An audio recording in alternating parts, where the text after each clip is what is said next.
Намираме се на място, което прави гледката и романтиката още по-магична и вдъхновяваща. Място, вдъхновено да приюти още толкова много любов, колкото само човешкото сърце е способно да побере.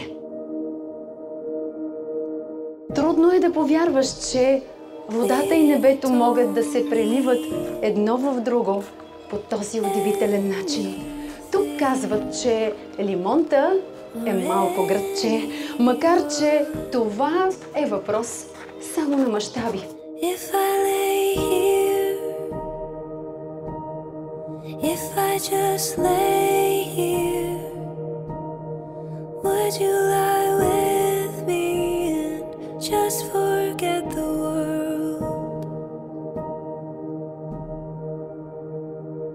А много пък вярват, че се срещаме отново и отново в различни животи, в различни епохи дори, че пресичаме собствените си следи дори.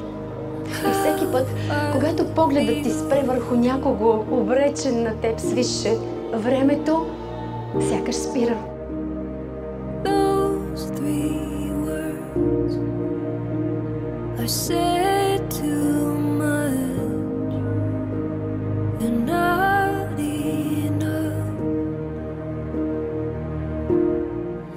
Изненадващо, сред милионите хора, живеещи на нашата планета, сред суматохата и безкрайно важните неща, Инеса и Светослав успяха да видят точно тези очи, които е невъзможно да се забравят. Успяха да преминат през толкова много завои и обрати за среща с истинската и искрена любов, която заслужава, която си заслужава.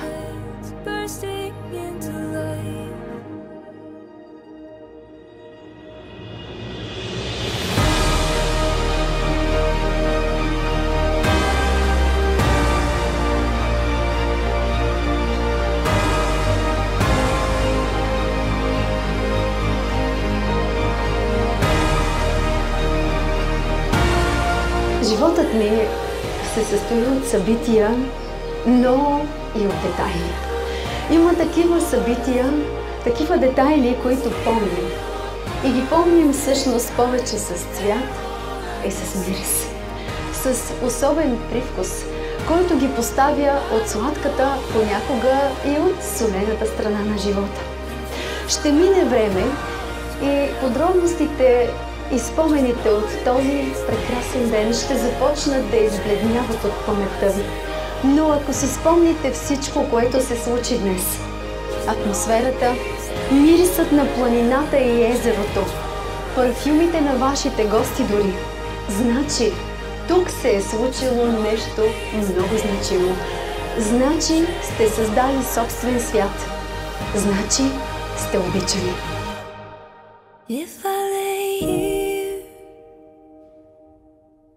If I just lay here, would you lie with me and just forget the world?